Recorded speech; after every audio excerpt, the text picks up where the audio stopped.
From the National Newsroom of the Canadian Press, I'm Karen Rebow. Nearly 400,000 homes and businesses across Ontario are still without power this morning after a spring ice storm hit over the weekend. Provincial utility Hydro One also says another 360,000 customers have already had their power restored. Here's the latest from Canadian Press reporter Diana Musina.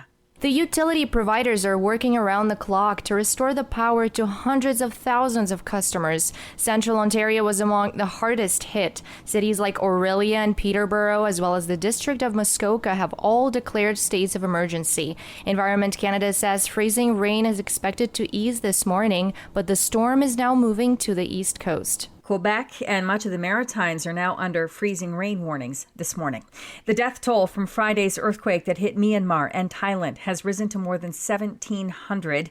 The 7.7 magnitude earthquake hit at midday Friday, causing widespread damage. It's day 9 of the federal election campaign, and this second week is threatening to bring a fresh round of U.S. tariffs. Eyes will be looking to Wednesday, when U.S. President Donald Trump has vowed to slap reciprocal tariffs on countries including Canada over various trade practices. He's also threatening damaging tariffs on imported autos and auto parts that will begin early Thursday.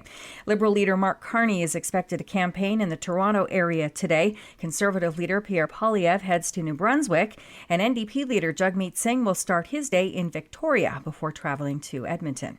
Michael Bublé gave Canadians a heartfelt dose of patriotism last night at the Junos Awards that aired on the CBC. Folks, we're one of a kind.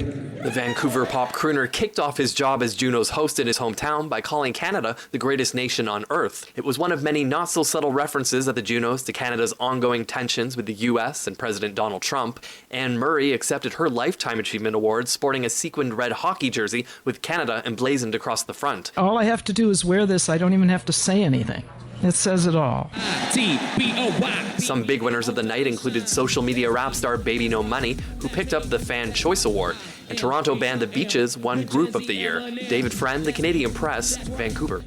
Also at the Junos last night, Toronto producer Boy Wonder accepted his International Achievement Award with a thoughtful reflection on his start in music and a trajectory that led him to work with Eminem and Kendrick Lamar. He shouted out to fellow Torontonian Drake, a longtime friend and collaborator, whom he called the greatest rapper and the greatest artist of all time. Love you, bro. We started this together. We did this together. I wouldn't be where I am today if it wasn't for Drake, man.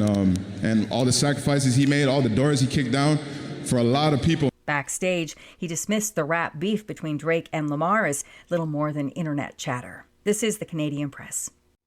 In sports, NHL action Sunday night, Steven Lorentz's goal snapped a 2-2 tie and lifted the visiting Toronto Maple Leafs to a 3-2 victory over the Anaheim Ducks. Max Domi and Mitch Marner also scored for the Atlantic Division leading Leafs, who now move 3 points up on the Tampa Bay Lightning and the Florida Panthers. Sidney Crosby's 27th goal of the season, scored in overtime, lifted the Pittsburgh Penguins to a 1-0 victory over the visiting Ottawa Senators, and the NHL leading Winnipeg Jets beat the Vancouver Canucks 3-1 for their third straight win. The Toronto Raptors won their fourth straight game, dunking the fading Philadelphia 76ers. Canadian RJ Barrett led the Raps with 31 points. In curling, Canada's Brad Jacobs beat South Korea 9-3 Sunday to remain unbeaten at the World Men's Curling Championship in Moose Jaw, Saskatchewan. Jacobs' Calgary-based rink has won its first 3 round-robin games, and they'll play unbeaten Scotland on Monday. From the Canadian Press, I'm Karen Rebow.